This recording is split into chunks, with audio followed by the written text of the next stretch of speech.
Welcome back to Educator.com's English Grammar course. This lesson is on active versus passive voice. Let's get started.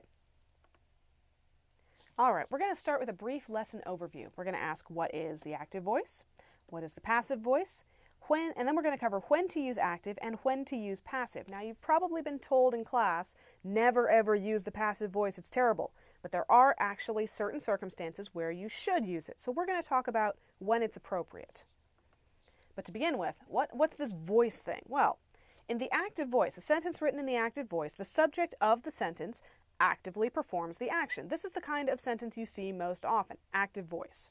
So, William Shakespeare wrote Hamlet, my favorite play. The subject is William Shakespeare, and the predicate is wrote Hamlet, my favorite play. Shakespeare is the person who wrote Hamlet, so it's in the active voice. Similarly, your dog, subject, chased my cat into Fred's yard today. Your dog performed the action of chasing my cat. All right, well, if that's the active voice, what's the passive voice? Well, in the passive voice, the subject of the sentence receives the action, and the agent of the action is removed or displaced. So, Hamlet, my favorite play, was written by William Shakespeare. Well, now the subject is Hamlet, and the predicate is was written by William Shakespeare. So the subject actually receives the action.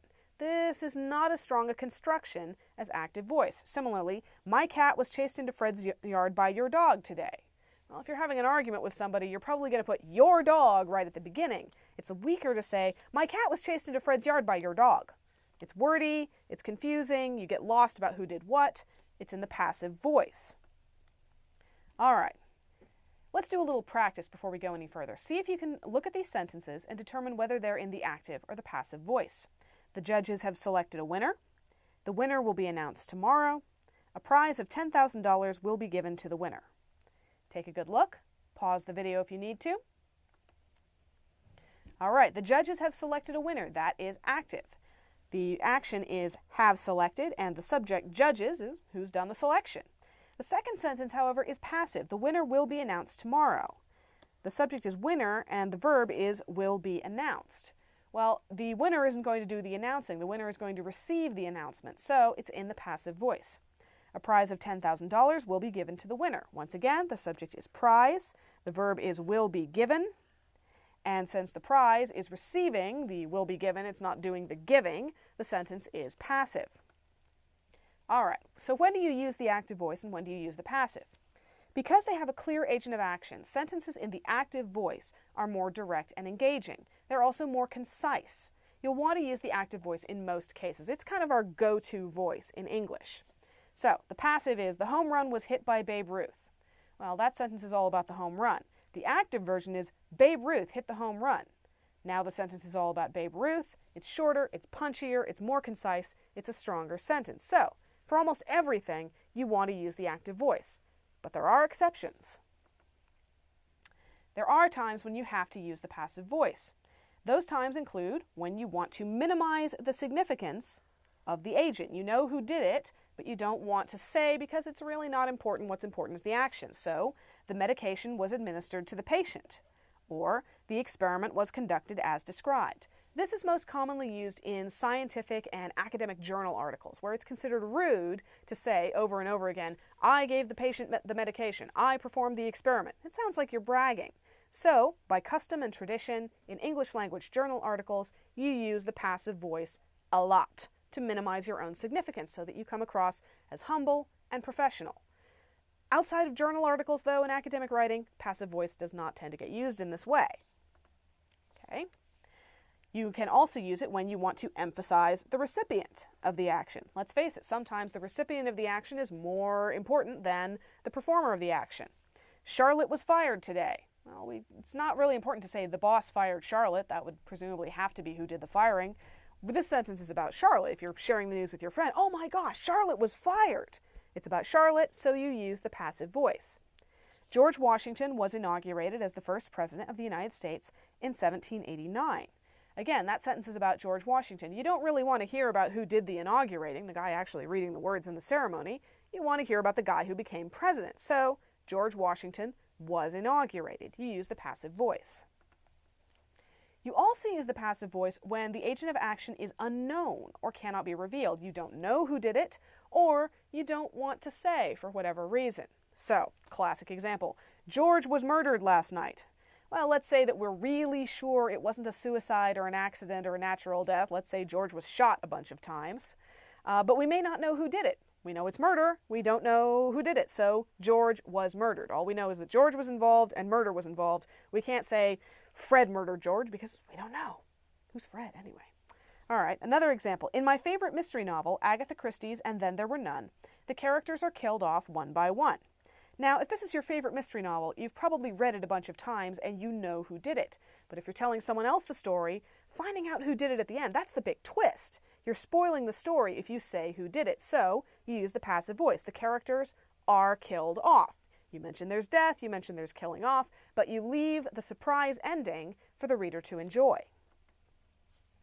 All right, let's do a little practice. See if you can make these passive sentences active. Eugene should be given another chance by the coach. Due to circumstances beyond our control, the brochures can't be delivered today. And the test will be taken by over 3,000 students statewide. Take a good look, pause the video if you need to, returning them into the active voice. And here we are.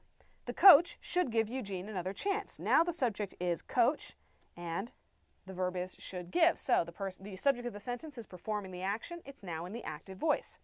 Due to circumstances beyond our control, we, subject, can't deliver the brochures today. So now, this makes a little bit of an assumption that the person speaking is part of the entity that would be delivering the brochures, but in this case, if it's your sentence and you're saying it, you probably know who's supposed to be making those deliveries.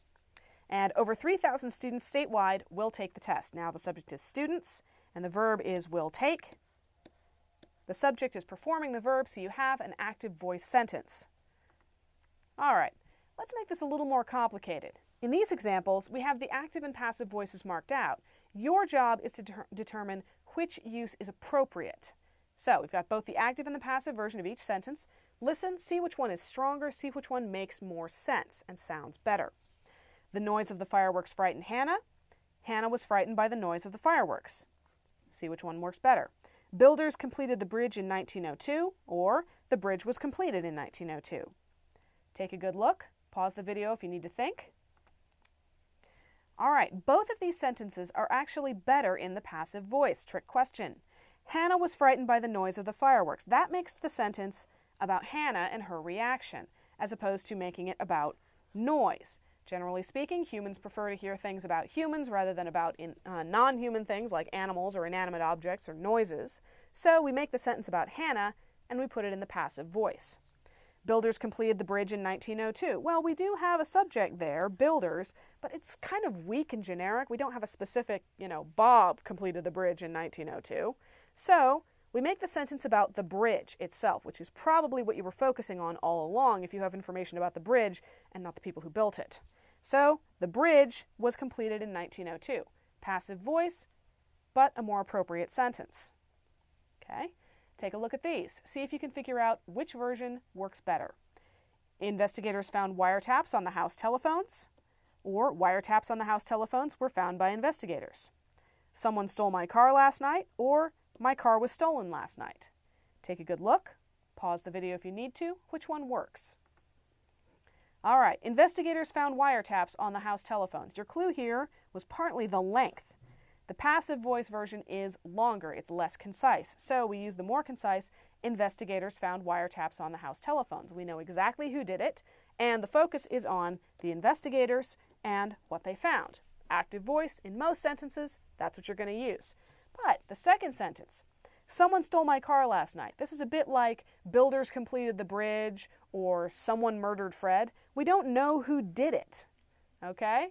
So we use the passive voice so that the focus is on my car. My car was stolen last night. If your friend's car is stolen and they call you to tell you about it, they're going to start with my car was stolen, not someone stole my car. Someone is weak. We don't know who someone is, so we focus on my car and we make it passive voice. So there are cases where you can use the passive voice, even some cases where you should use the passive voice, like in academic writing. But for most sentences, the active voice is what you want. You want the subject to perform the action with very few exceptions. And that's all for this lesson. Thank you for watching Educator.com.